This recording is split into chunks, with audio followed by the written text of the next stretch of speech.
What else can I say? What else can I pray? Going around and around like Groundhog's Day. The wilderness, formless but formational.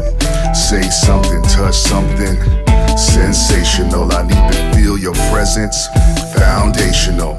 So here I stand with the mic in my hand. Mic stand propped up in the desert land. But does it land in the land of the promised man? Pressing into you, feeling like Thomas' hand. But I promise, man, I don't wanna move unless the groove is a two-step. But we gon' work it out like a few reps. I don't wanna move if you ain't going with me. I don't wanna move, Lord. I don't wanna move, Lord. I don't wanna move if you ain't going with me. I don't wanna move, Lord. I don't wanna move. The song you wrote is I Don't Want to Move, and there's quite a history to that one. When did you do the first version of that song? The first version of that song would have been 2006, yeah. I wrote that when I was my first year in Hawaii. It was part of this album that we put out for the youth ministry. It was basically, we called it was the Reach More mixtape. And it was myself and a few other folks that were either some of the youth that were part of the youth ministry, but also some other artists that were local in Hawaii at that time. And yeah, that song was just a song that I recorded that was trying to express this place that I was at that moment. Mm-hmm. And it was really trying to understand myself moving from someone who was just severely broken and searching for love and acceptance and belonging. And so like that's what came through in that song. Mm-hmm. And it's one of those songs that always like sat in the back of my mind. Like I really loved the song, but also the lyrics of that song no longer really represented where I was. Mm-hmm. And so like there's a handful of songs like that I've rewritten over the years to kind of more be like, okay, like this is where I'm at now, and this is where it helps to convey the same sentiment but from a new perspective. Yeah, and doesn't that come from the Exodus 33 passage where Moses says, he's saying, God, I don't want to move forward with this thing unless your presence is with us. Yeah.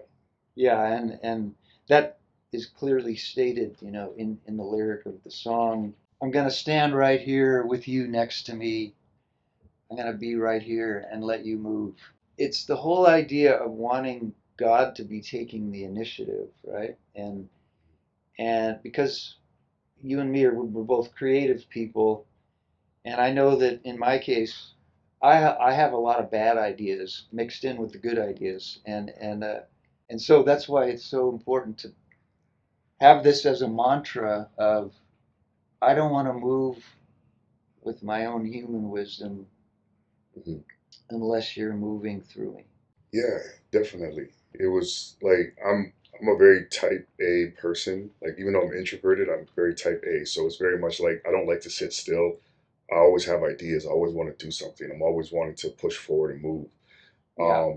And sometimes, like, you know, there's moments where it's like, oh, it's a great trait, and because it helps you keep moving. Yeah. But it's also a horrible trait when you're like, I'm moving in the wrong direction. Mm-hmm. I'm going in the wrong way, or I'm functioning in a way that's not actually to God's glory, like lack of a better way to say that, you know. Mm-hmm. And it's interesting that like those lyrics for that song, like I don't want to move if you ain't moving with me, kind of showed up really powerfully for me in this year, because like in October there were some transitions with the way that I was doing ministry, moving from kind of leading and like a weekly congregational kind of community online to saying, okay, I know God's shifting some things, so I want to create some space for that. And my natural tendency was okay, like what can I do to fill this space now? And I really felt very clearly like the Spirit telling me, like, no, Carl, you need to like just wait. Like wait for me to open the right doors for you, because I will open them. Mm-hmm. And that was it was hard, and it's been hard to sit and do that. But it's interesting how this song, we ended up recording it now in the midst of really sitting with the whole concept and idea of what the song is really about. Mm-hmm. Mm-hmm. I'm gonna stand right here with you next to me. I'm gonna be right here and let you lead. I'm gonna stand right here with you next next to me. I'm gonna be right here and let you lead.